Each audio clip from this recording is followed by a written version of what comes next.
Archbishop বিজয় Andrea cruise, এই Dhaka মহাপ্রদেশের archbishop. আমরা আজকে মহা উল্লাসে আনন্দের সাথে বড়দিন উদযাপন করছি। বিশ্বের কোটি কোটি খ্রিস্ট ভক্তগণ এই উৎসব পালন করছে। আজ থেকে 2025 বছর পূর্বে ঈশ্বর তো নয়, মারিয়ার গর্ভে ঈশ্বরের শক্তিতে বেথলেহেমের জীর্ণ গোশালায় জন্মগ্রহণ করেছিলেন। তিনি এ ধরাতে যখন এসেছিলেন তখন সে অমৃত বাণী প্রচার করেছেন।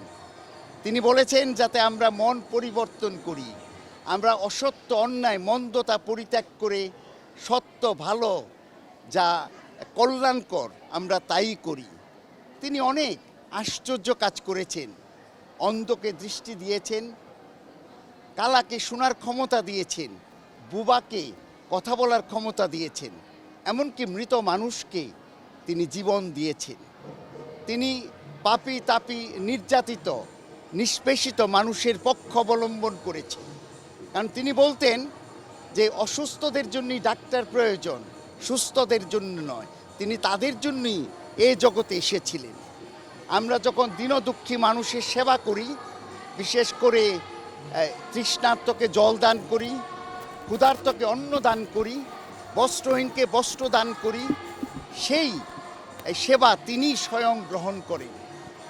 আর আজকে আমরা যখন বড়দিন উদযাপন করছি তখন আমরা দেখতে পাই যে পৃথিবীতে কত অশান্তি, কত ঝগড়াঝাটি, মারামারি, নির্যাতন, যুদ্ধ।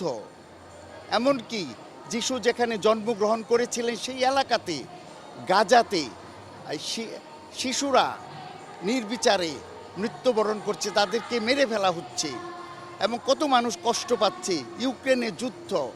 তাই প্রভু যীশু খ্রিস্ট এ ধরাতে এসেছিলেন শান্তিরাজ হিসেবে, শান্তিদাতা হিসেবে। তার জন্মের সময় স্বর্গদূতেরা গেয়ে উঠেছিল যে ঊর্ধ্বলোকে পরমেশ্বরের জয়, ইহলোকে নেমে আসুক শান্তি অনুগৃহীত ভক্তের অন্তরে। আবার বাইবেলে শান্তির উপরে অনেক গুরুত্ব দেওয়া হয়েছে। বলা হয়েছে ধন্য তারা যারা শান্তি স্থাপন করে। তাই প্রভু যীশু খ্রিস্ট আমাদেরকে সেই শান্তি দান করুন। তার জন্মতিথিতে এই বড়দিনে ধরাতে নেমে আসুক শান্তি, সম্প্রীতি, আনন্দ, মানুষ সুখে শান্তিতে বসবাস করুক। শুভ বড়দিন, মেরি ক্রিসমাস।